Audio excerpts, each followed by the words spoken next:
nous accueillons Laetitia et Jean-François Vier. Et alors, voilà, pour faire connaissance, encore une fois, je vais leur poser 5 petites questions. Alors, une question qui devient traditionnelle. Quelle est la qualité que vous appréciez le plus chez votre conjoint? La bonté.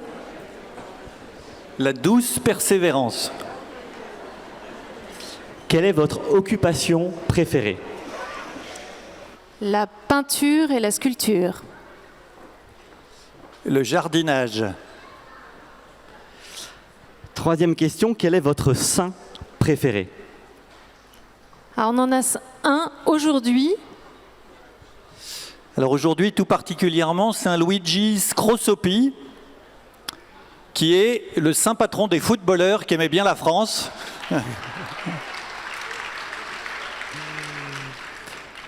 Quel est votre passage d'évangile préféré? Je suis avec vous tous les jours jusqu'à la fin des temps. Tous tes cheveux seront comptés.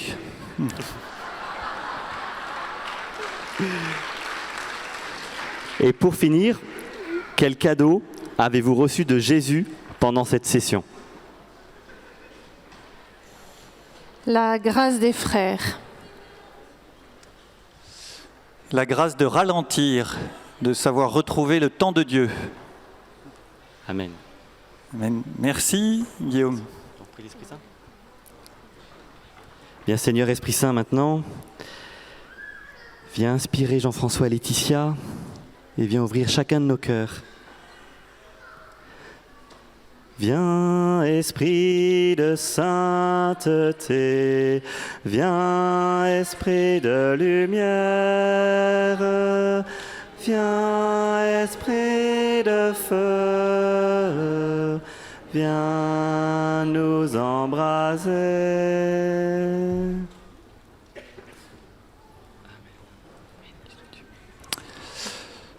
Voilà, alors pour vous dire un petit peu plus pourquoi nous sommes là sur scène, en fait la communauté n'avait plus, quand elle cherche des témoins, elle prend des grands témoins.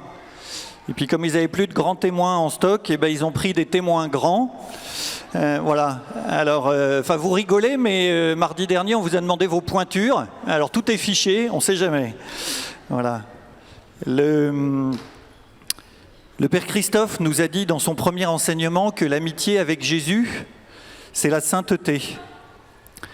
Et le pape nous redit dans Gaudete et Exultate que combien les saints sont pour nous des compagnons de vie, des compagnons de route sur notre chemin vers la sainteté. Alors on a cherché quel saint pourrait nous guider pour cet enseignement. Alors Grégory Turpin nous a redit dans son spectacle cette phrase puissante et pleine d'autorité que les pères utilisent pour répondre à une question vraiment complexe que leurs enfants leur posent. Je ne sais pas si vous vous rappelez, pour ceux qui étaient là à ce spectacle, cette phrase puissante, c'est « va voir ta mère ». Et donc nous, on s'est dit, voilà, on va se référer à Marie. Et puis encore une fois, aujourd'hui, Marie, c'est vraiment la bonne sainte pour le jour, parce que Marie, elle a déjà 12 étoiles. Je précise pour les non-footeux, les filles, que les étoiles, c'est quand on est champion du monde. Voilà. Voilà, donc on va faire le chemin avec elle aujourd'hui en épelant les lettres de son nom. Voilà, donc le plan de notre enseignement, c'est M-A-R-I-E. Voilà. Alors on commence avec le M. Pour le M de Marie, on a choisi le mot de merci. Je ne sais pas si vous connaissez la blague du cessionniste qui arrive au paradis. Donc à la fin de sa vie, ce cessionniste se présente devant Saint-Pierre qui lui dit bienvenue, je suis très heureux de t'accueillir, mais pour entrer au paradis, il faut quand même 1000 points. Un cessionniste est un peu embêté, il dit enfin moi je suis quand même un très bon chrétien, j'ai été à la messe tous les dimanches, etc. Saint-Pierre dit oui c'est bien ça, 1 point. Mais j'ai quand même été à Paray, j'avais pas super envie, ma femme m'a réussi à m'y traîner, ah ouais non ça c'est beau. Et puis là-bas j'ai fait la queue tout le temps, au self, pour me confesser, ah ouais non ça vaut beaucoup de points. J'ai même raté la demi-finale de Coupe du Monde. Alors là Saint-Pierre dit oui respect, ça vaut au moins 5 points. Ah, le sécessionniste se dit, alors là quand même, ça va être difficile. Alors du coup, il dit, mais Seigneur, au secours, je n'y arriverai jamais. Et là, Saint-Pierre lui répond, bravo, 1000 points.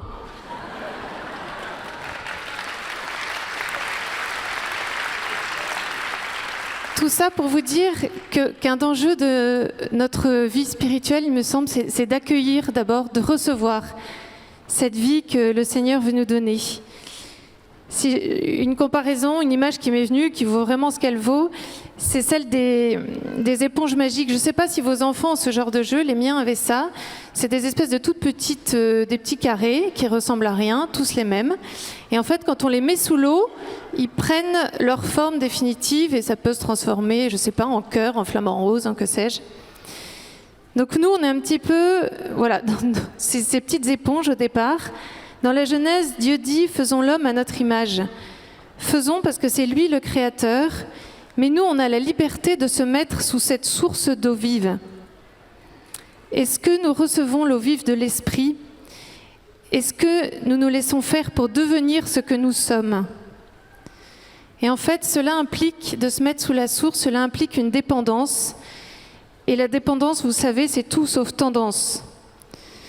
Nous sommes dans un monde où on est poussé à prendre la nourriture, on va se servir dans le frigo, prendre la réputation des gens sur Google, on peut même prendre un service et ne plus le lâcher. Et l'enjeu est vraiment de recevoir, de reconnaître le don. Et en Saint Marie nous enseigne, elle qui est appelée comblée de grâce, elle a su recevoir cette grâce. Tout en elle est accueil. Alors ça paraît simple de se mettre sous la source, ça ne l'est pas toujours. Et un moyen important, on l'a vécu pendant cette session, je crois, c'est vraiment la louange. Pierre Goursat, le fondateur de la communauté, disait « Avec le Seigneur, ce qui est compliqué, c'est que c'est simple. » Et un moyen de se mettre sous cette source, c'est vraiment de redire avec Marie ce Magnificat. Nous l'avons reçu à la louange samedi matin. Souvent, on s'agite beaucoup et du coup, on ne reste pas sous cette source. La louange a ce mérite de nous placer à notre juste place, en face de notre Créateur. Dans notre histoire, la louange a eu un rôle important. Comme l'a dit Jean-Baptiste jeudi, on a tous un pet de travers, un handicap plus ou moins visible. J'ai reçu mon handicap aussi in utero. Il était caché. Mais peu de temps avant ma naissance, mon papa est décédé. Et je suis née, ça m'a profondément marquée, à une époque où on ne savait pas que les émotions pouvaient être si ressenties in utero. Et je suis née, j'étais un bébé qui n'arrivait pas à ouvrir les mains. Maman me disait qu'on devait se mettre à deux, même pour me détendre et m'ouvrir les mains. Je n'étais pas en position de recevoir. Maman s'est remariée, j'ai eu la chance de grandir dans une famille aimante, avec beaucoup de frères et sœurs, et en présence du Seigneur. Malgré tout, j'avais adopté cette attitude de survie pour faire face en fait à une peur viscérale d'être virée du loft. Attitude de la petite fille parfaite. La petite fille parfaite, au lieu de recevoir, elle veut exister par elle-même, en faisant des choses bien, donc en s'agitant, au lieu de regarder vers cette source, de regarder toujours vers le regard des autres, et en copiant ce qui paraît bien. C'est devenu une véritable armure et un handicap du cœur. Donc, comme le Seigneur est bon, même si je ne me plaçais pas forcément bien, il a trouvé le moyen de se donner à moi par ses sacrements, et puis par l'amour particulier de Jean-François. Néanmoins, jeune mariée, nous sommes un couple bien qui coche toutes les cases, y compris celle de l'engagement. Jusqu'au jour où nous avons découvert la louange. Et ça a été le début de notre conversion. Par la louange, nous nous sommes enfin situés sous cette source, et peut-être même pas au-dessus, mais enfin dessous. Nous retrouvons alors notre identité de fils et de filles, de créatures, et commençons enfin à ouvrir nos mains pour recevoir cette vie divine. On a enfin réalisé qu'on n'était pas donc sous cette source et que nous passions notre temps à faire des choses pour Dieu, mais pas en Dieu. Du coup, on a décidé de mettre cette louange et la prière au centre de nos vies, de demeurer sous cette source. Et je vous assure qu'on est vraiment passé d'une vie en 2D à une vie en 3D. Alors, frères et sœurs, demandons les uns pour les autres à Marie de rester dans cette grâce de la louange que nous avons vécue à Paray. Pierre Goursat nous disait aussi que sans cette attitude d'émerveillement, il n'y avait pas de vie dans l'esprit possible. Autre chose, je pense qu'on a vécu dans cette session, c'est de recevoir cette vie du Seigneur les uns des autres. Et là aussi, on peut avoir une attitude de louange les uns envers les autres, en ayant une parole de bénédiction envers chacun de ceux qu'on rencontre, une parole de louange pour ce qu'il est. Et là aussi, cela nous mettra en position de recevoir ce que le Seigneur veut nous donner de nos frères et sœurs. Alors, on a vu le M de Marie, on va passer au A de l'aujourd'hui. Marie a vécu toute sa vie dans l'aujourd'hui de Dieu. Elle fait confiance, elle ne remet pas en cause, même si elle ne comprend pas. Plusieurs fois, on nous dit qu'elle méditait toutes ces choses en son cœur. Marie m'accompagne dans mon aujourd'hui. Je vais vous donner un petit témoignage sur mon aujourd'hui. Voilà, depuis bientôt 2 ans, je contribue avec François, qui a eu l'idée de Visitatio, à créer cette structure d'accompagnement de la fin de vie au domicile. L'idée de cette structure, c'est une prise en soin globale de la personne au sens des soins palliatifs, corps, cœur, esprit. Elle fonctionne en équipe intégrée de bénévoles et de professionnels, médecins, infirmiers et psychologues. L'idée, en fait, c'est de renverser le paradigme, de mettre les bénévoles, de mettre la société civile en premier et d'avoir des médecins, des infirmiers, des psychologues qui sont là vraiment pour soutenir cette équipe, pour consolider l'organisation en place au domicile et pour accompagner ceux qui désirent finir leur jour chez eux, à leur domicile.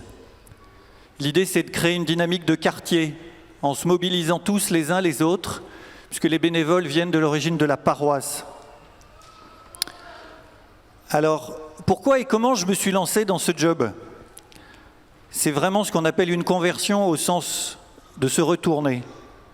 En fait, j'avais un super job de directeur général dans une très belle entreprise. Et puis à un moment, le problème s'est résolu par le vide. Il a fallu que je quitte cette boîte et je me suis retrouvé comme ça, sans job. Alors c'était compliqué, puisque plus de carte de visite, plus d'ordinateur, plus de téléphone, plus de voiture de fonction, plus de primes sur objectif. Voilà, j'étais tout nu. Je découvrais la fragilité et la vulnérabilité. Au début de mon chômage, j'ai fait le travail de fond.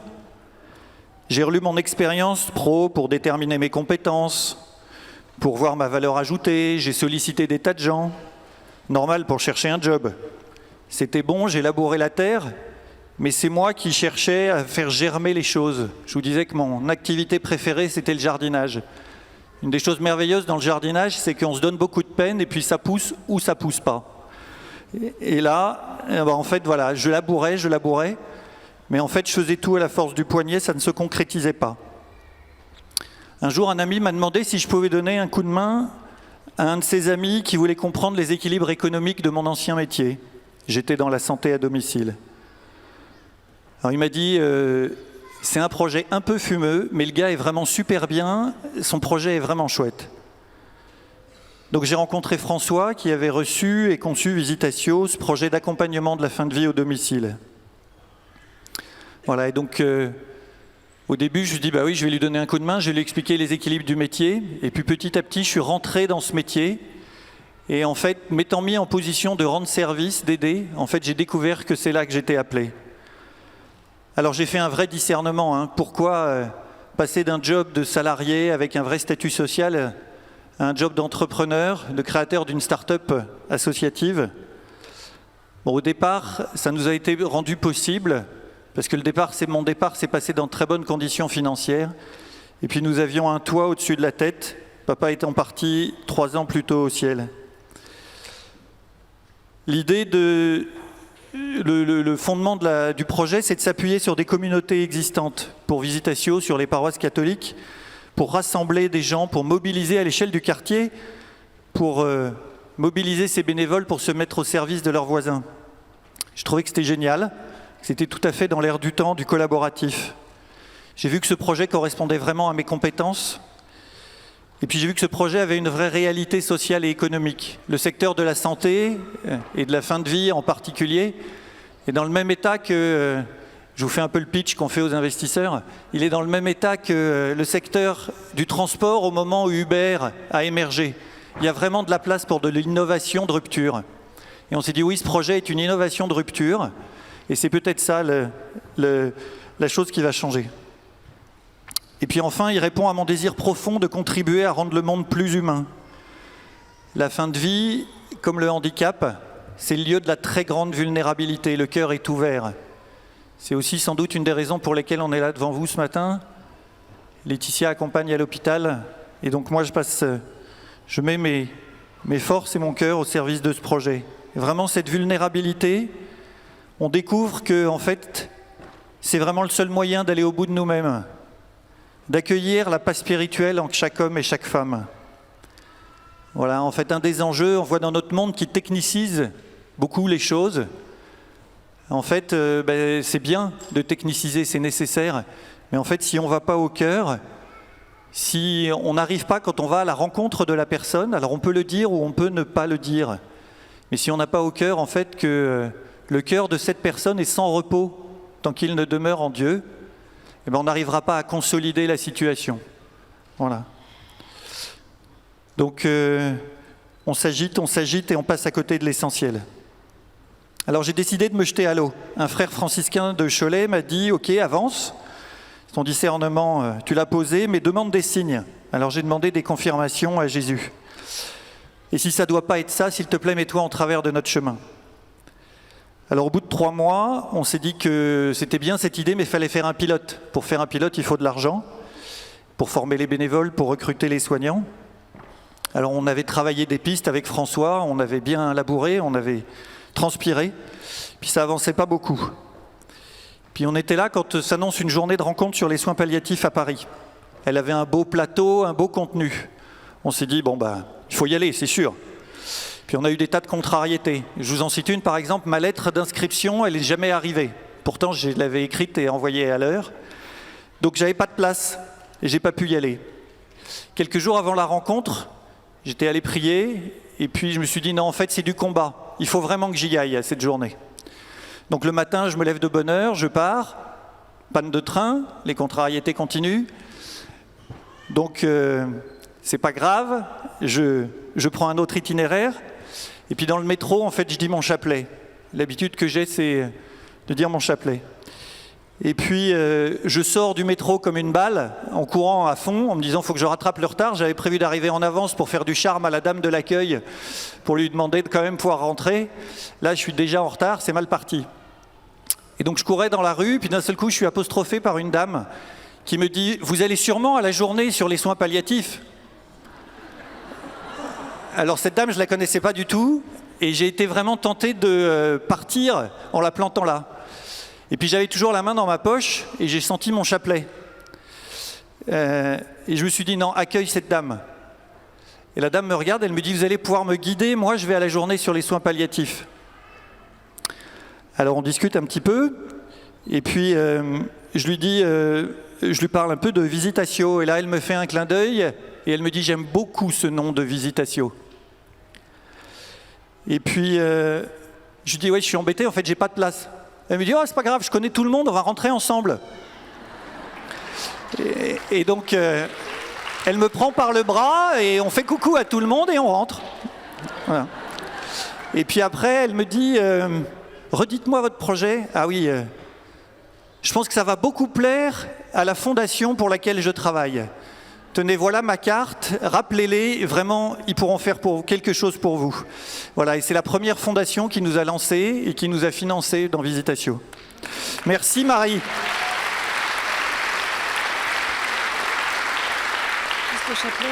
Voilà. Alors, dans notre monde qui court, J'apprends l'obéissance à la réalité du moment, à la réalité de ce qu'on vit. Vivre aujourd'hui sans remettre à la providence qui s'est levée avant l'aube. Hein, vous connaissez cette phrase Saint-Benoît ? Non, l'accordaire. C'est l'accordaire, me dit Laetitia. Le passé est à la miséricorde, le futur est à la providence, le présent est à vivre pleinement. Donc c'est bien Saint-Benoît, ça. Oui. J'ai appris, en fait, que le remords, les regrets, la désespérance sont les armes favorites du démon. Un truc que m'a donné un prêtre lors d'une confession, je vous le donne parce que moi, vraiment, ça m'a permis de faire un déclic chez moi. C'est quand on pense si j'avais fait ci, si j'avais dit ça, ou si je lui avais répondu ci, ou si j'avais pas fait ça, voilà. Et en fait, il dit là, il faut instantanément entendre le « du serpent ». Et il me dit là, la folle du logis, l'imagination se met à tourner, et à tous les coups, c'est une tentation. Alors il faut courir se réfugier dans les bras de Marie. Alors comment on fait ? Pour nous les hommes, en fait, il suffit d'avoir un chapelet dans sa poche. Comme les hommes, on met tout le temps nos mains dans nos poches, quand on met la main dans notre poche, il arrive ce qui m'est arrivé moi pendant cette rencontre. Vous sentez votre chapelet, et là vous vous confiez dans les bras de Marie, et vraiment vous lui remettez cette tentation. Donc voilà une idée, hein. Vous pouvez aller acheter des chapelets, offrir des chapelets à vos maris, plusieurs parce qu'on les perd souvent. Et puis messieurs, si vous n'avez pas d'idée, vous pouvez offrir des très jolis bracelets d'isonniers ou des bagues que vous pouvez offrir à vos femmes. Comme nous le partageaient Marie-Axel et Benoît Clermont vendredi soir, en fait ils nous ont beaucoup parlé de la grâce de l'aujourd'hui, la grâce du maintenant, d'abandon à la providence dans le maintenant et à l'heure de notre mort. Merci Marie de nous aider à rester dans ce maintenant et dans l'aujourd'hui pour recevoir la manne de la providence. Pour le R de Marie, nous avons choisi le mot route. Jésus, dans l'évangile de jeudi, sur votre route, proclamez que le royaume des cieux est tout proche. C'est vraiment sur notre route, pas dans notre maison, mais comme nous l'ont rappelé Tugdual et Gilbert, l'amour est une ascension joyeuse et douloureuse. C'est vraiment une ascension, et nous sommes tous, nous le savons, en tout cas intellectuellement, que toute démarche de foi est par nature un pèlerinage. Et qu'est-ce qui fait la nature d'un pèlerinage ? À quelques points. Le premier, c'est bien sûr que c'est une marche, on avance. C'est un peu comme si à notre baptême, on reçoit, vous savez, le cadeau de la foi, de l'espérance, de la charité, et comme si ces cadeaux fonctionnaient un peu comme une dynamo. Je ne sais pas si vous voyez le principe de la dynamo sur le vélo. Si on n'avance pas, si on ne pédale pas, on n'éclaire pas. On n'éclaire pas et on ne voit rien, donc danger. Ceci dit, la dynamo, elle permet d'éclairer en général un petit peu devant, mais pas non plus 200 mètres devant. Le pape, dans sa lettre Gaudete et Exultate, nous redit que vraiment la sainteté se déploie dans l'activité. Marie a été un modèle, elle a toujours été sur les routes, sur la route de Bethléem, sur la route d'abord vers Élisabeth. Elle a suivi Jésus sur les routes jusqu'au chemin de croix. À notre tour, comment mettons-nous notre foi, notre espérance, notre charité en activité? Alors je ne vous parle pas forcément de rajouter dans nos agendas qui sont déjà assez surchargés, mais de se donner peut-être plus entièrement. Par exemple, avancer dans la foi, c'est aussi poser des actes de foi, et là on retrouve le Magnificat. Lorsque nous louons le Seigneur, c'est vraiment un acte de foi, nous proclamons sa victoire. C'est ce que Marie a fait. Marie a mis les verbes de la promesse de l'Ancien Testament, elle les met au présent. Alors que quand elle proclame ce Magnificat, elle devait avoir très peu de signes de sa grossesse. La louange est par essence un acte de foi. Et le Christ nous dit dans l'Évangile, avec la femme hémorroïs, que tout acte de foi porte du fruit. Le Père Marie-Eugène, vous savez, disait que poser un acte de foi, c'est comme tremper sa main dans l'eau. On ne peut pas tremper sa main dans l'eau sans qu'elle ne soit mouillée. Donc posons des petits actes de foi, chacun à notre mesure. C'est aussi le principe du PPPP. Alors, ce n'est pas une nouvelle norme européenne, mais c'est le principe du plus petit pas possible. Pourquoi avancer par petits pas ? Eh bien, pour rester dans l'humilité et pour pouvoir durer. Et n'attendez pas non plus d'être au top pour pédaler ou de recevoir un vélo électrique pour partir en mission. Saint François de Sales nous disait « Quand tu as du mal avec une vertu, prêche-la ». C'est marrant quand même. Moi, je vais visiter des malades à l'hôpital, j'ai cette grande grâce et je mesure combien ma foi est minuscule. Mais je suis souvent mise en demeure de partager ma vie de foi, d'expliquer ma foi, en tout cas de donner mon témoignage. Et je vous assure que ma foi est grandement fortifiée par cet exercice. Le pèlerinage, la route a un but, sinon on ne se met pas en pèlerinage. C'est compliqué d'avancer quand on ne sait pas vers où on va. Alors là aussi, creusons nos désirs et notamment on peut s'interroger où est-ce qu'on en est sur notre désir du ciel. Qu'est-ce que c'est le ciel ? Alors est-ce que c'est, comme Audiard nous le dit, un grand moment d'éternité qui risque d'être long, surtout sur la fin ? Ou bien est-ce que c'est vraiment le lieu où tous nos désirs seront comblés ? Là aussi, on a été touchés par le témoignage de Marie-Excel et Benoît qui nous disaient combien Gaspard avait renouvelé leur attente du ciel et leur marche, leur pèlerinage sur la terre. Merci à tous ceux qui nous donnent aussi, qui nous aident sur notre route. Et puis, il est urgent, je pense, de parler aussi de ce ciel, de ce Dieu de miséricorde qui nous attend. Moi, je suis frappée par les malades que je visite, combien ils ont peur, en fait. Peur de ce qui les attend. Parce que pour eux, c'est un grand jugement, ils ne se sentent pas bien dans les clous. Et voilà combien il est urgent d'annoncer cette miséricorde.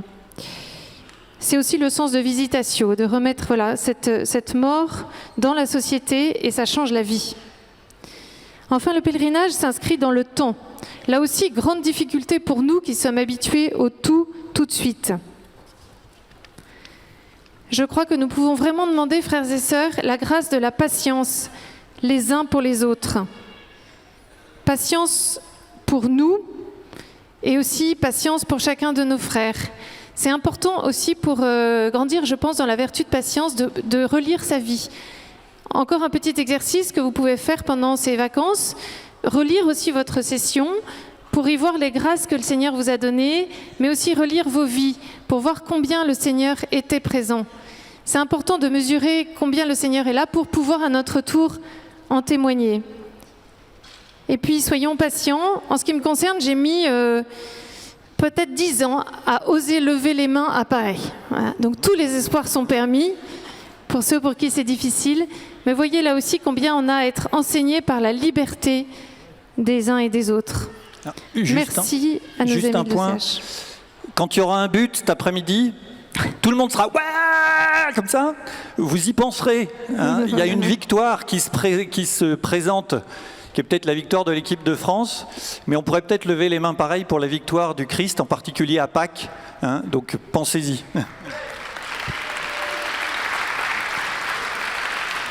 Enfin, il y a pour ce pèlerinage, nous avons chacun notre route. Là aussi, le pape nous met en garde. Attention de ne pas comparer.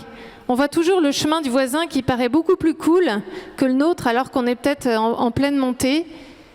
Mais on a tous finalement un chemin, une ascension à faire. Et il est important de ne pas tomber dans le piège de comparaison. Même la comparaison avec les vies des saints nous rappelle le Saint-Père.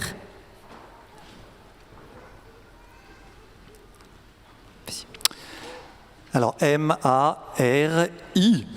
Alors, I comme inconfort. Inconfort. Donc, ce serait vraiment une caricature ou une tromperie sur la marchandise de croire que la foi va nous procurer le confort. Voilà, le pape François nous dit « Si nous voulons suivre le Christ de près, nous ne pouvons pas chercher une vie facile et tranquille. Elle sera engagée, mais pleine de joie. » Oui, c'était inconfortable pour Marie de dire le Magnificat, de dire merci, de louer. Voilà, nous aussi, ça peut être difficile de dire merci, de louer dans notre monde qui revendique tout le temps. C'est inconfortable d'être dans l'aujourd'hui sans connaître le demain. C'est inconfortable d'être sur la route et de ne pas pouvoir s'installer. Alors, est-ce qu'on est masochiste ? Non, en fait, on est baigné dans notre temps. Et notre temps, en fait, confond le bonheur et le confort. On cherche le bonheur. Notre cœur cherche le bonheur. Et en fait, le monde nous propose le confort. Vous savez, le spa, les palmiers, le cachemire, voilà. Et en fait, c'est un confort anesthésiant qui nous ramollit. Alors rapidement, je vais vous donner une autre petite tranche de vie. Quelques mois après avoir quitté mon job salarié, enfin plutôt avoir été quitté par mon job salarié, vous avez compris, alors que nous étions dans un week-end de retraite avec la communauté, je reçois pendant l'adoration ce passage de Deutéronome 7. « Tu es mon peuple bien-aimé », ça commençait bien, « je t'ai pris de main forte et je t'ai fait sortir du pays d'esclavage ». Sur le coup, ça ne me dit rien. Bon, je sors de l'adoration et je rencontre un frère de communauté qui me dit « Ça va ?» Je dis « Oui, oui ».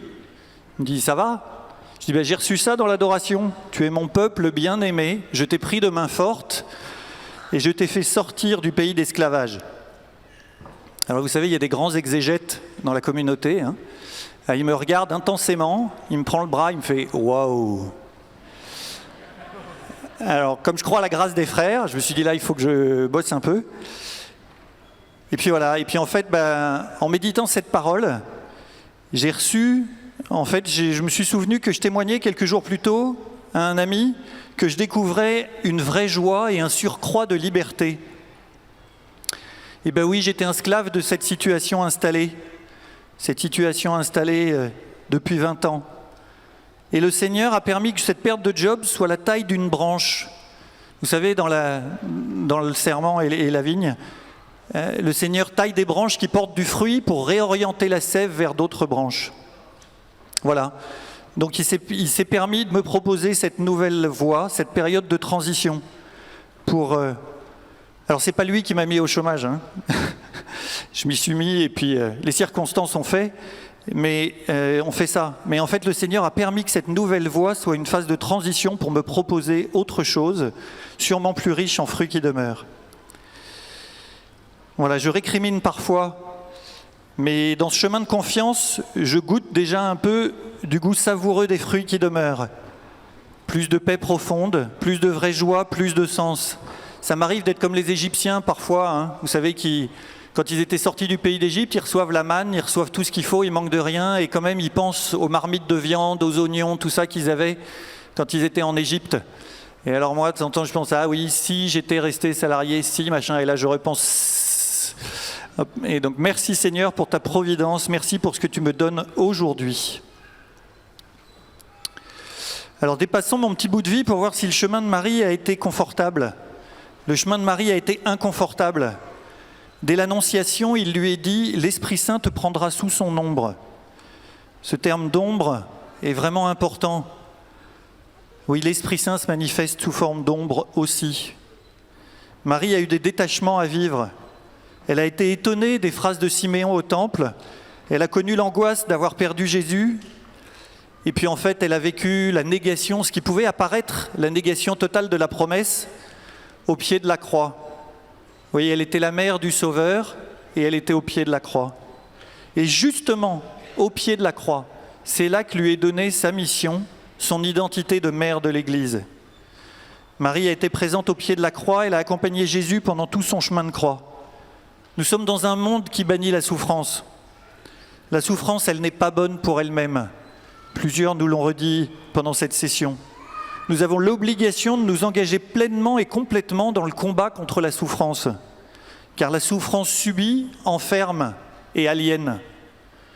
C'est vraiment l'enjeu des soins palliatifs, de l'accompagnement de la fin de vie, de cet accompagnement.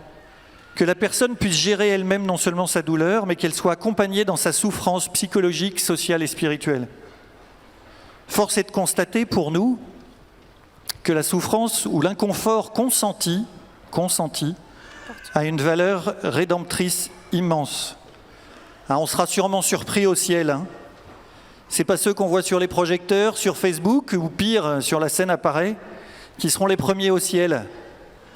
Ce sera ceux des consentements de l'ombre, des consentements du quotidien, de leur Nazareth, des consentements dans le Nazareth qui seront premiers.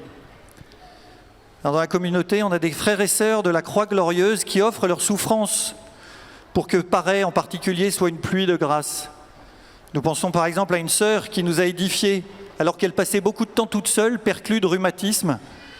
Et on lui avait demandé un jour si elle regardait la télé. Et elle nous avait regardé avec un petit sourire tout doux, en baissant les yeux. Elle dit « Je ne veux pas gâcher le temps qui m'est donné pour prier pour les frères. » Il faut que j'utilise. Voilà. Nous pensons aussi à vous, parents, proches, amis de l'OCH, qui avez accepté de chambouler vos organisations déjà complexes pour nous faire le cadeau de votre présence à Paray. Merci, merci, merci. Voilà. Enfin, le E, ensemble. Je crois qu'on l'a vraiment vécu pendant cette session. On a commencé, je vous ai parlé de l'image de la petite éponge magique, là. Je vais prendre une autre image, celle du tuyau d'arrosage. Quand on ouvre le tuyau d'arrosage, enfin l'arrivée d'eau, si on n'ouvre pas de l'autre côté, je ne sais pas comment ça s'appelle, il y a des espèces de... Une buse pour arroser, l'eau ne coule pas et l'eau ne peut même plus rentrer dans le tuyau, l'eau ne circule pas. Et vous savez, de l'eau qui ne circule pas, c'est de l'eau qui croupit. L'eau du Jourdain et l'eau de la mer morte, c'est en fait la même eau. Sauf qu'il y en a une qui foisonne de vie parce qu'elle circule et l'autre pas parce qu'elle ne bouge pas. Tout ça pour vous dire qu'en fait, donner et recevoir ne sont qu'un seul et même mouvement. Et c'est là que nous avons profondément besoin les uns des autres. Comme nous le rappelait Philippe de la Chapelle en début de session, nul n'est assez riche pour ne rien recevoir, nul n'est assez pauvre pour ne rien donner. Et en fait, c'est grave de priver quelqu'un soit de donner, soit de recevoir. À l'hôpital, il m'arrive d'essayer de confier des intentions de prière aux malades et je suis très édifiée. Parfois, je les revois 6 mois plus tard, 1 an plus tard. J'avoue que je ne me souviens pas toujours très bien des visages. Et tout de suite, ils me disent « Et alors, ça en est où, ça? Et votre fils, comment est-ce qu'il a réussi ?» etc. Et je crois que vraiment, voilà, on a besoin les uns des autres pour se révéler les uns aux autres. Le catéchisme de l'Église catholique nous dit que c'est pour ça qu'il y a ce mystère des dons, des richesses qui ne sont pas réparties uniformément. C'est pour qu'on puisse avoir cette grâce, ce mystère de fécondité, de se recevoir les uns des autres. Nous avons un Dieu qui est amour, donc un Dieu qui est mouvement. Le Seigneur, je pense, a voulu que nous soyons équipés, en fait, les uns les autres, chacun des clés pour délivrer les chaînes, finalement, des autres. Merci à vous, chers amis de l'OCH, de me libérer de mes peurs du regard des autres, par votre joie, par votre liberté. Puissions-nous aussi vous libérer par nos regards d'émerveillement sur chacune de vos vies. On peut décliner ça indéfiniment. On a chanté « Jeunes et vieux » pendant la louange. Voilà, mais sachons faire circuler. Je crois que c'est un des messages de Paray et c'est pour ça que le service fait vraiment partie intégrante de la session.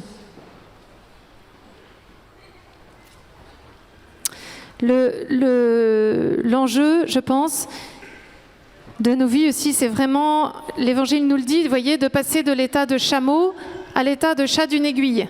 Il y a un petit peu de boulot, vous voyez. Et pour ça, on a vraiment besoin de se désarmer. Et c'est là que, là aussi, on a besoin des plus petits. Le pape nous dit aussi qu'au départ, pour bien partir, il faut commencer à la crèche. Alors pourquoi à la crèche ? À la crèche, on peut donner toutes nos peurs à Marie, et Marie va nous confier l'enfant Jésus nourrisson, l'enfant Jésus vulnérable. Et vous pouvez remarquer que les personnes les plus sérieuses, quand on leur colle un nourrisson dans les bras, voilà, elles se désarment tout d'un coup. Bon, on nous fait des grands signes. Du coup, voilà, merci en tout cas de toutes ces rencontres, parce que c'est ce que je vis à l'hôpital, mais c'est qu'on a vraiment vécu pendant cette session, c'est cette grâce des pèlerins d'Emmaüs. Et quand on marche ensemble, par ces rencontres, on a le cœur brûlant.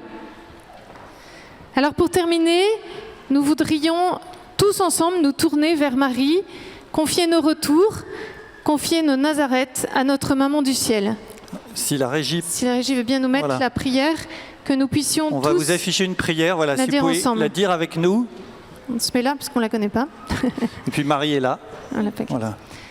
Avec toi, Toi, Marie, nous voulons dire merci au Seigneur pour le don de chacune de nos vies. Intercède afin que nous sachions recevoir les grâces que le Seigneur nous donne par ses sacrements et par nos frères. Donne-nous, Marie, de vivre l'aujourd'hui de Dieu dans l'obéissance à la réalité de nos vies et l'abandon à la providence du Père. Marie, chemine avec nous sur la route vers le ciel. Encourage nos petits pas et préserve-nous du poison de la comparaison. Aide-nous, Marie, à sortir de nos canapés et à préférer l'inconfort fécond de la vie de l'esprit, à chercher le bonheur plutôt que le confort que nous propose le monde. Marie, Mère de l'Église, aide-nous à cheminer ensemble en développant chaque jour des liens d'amour fraternel autour de nous. Amen. Amen.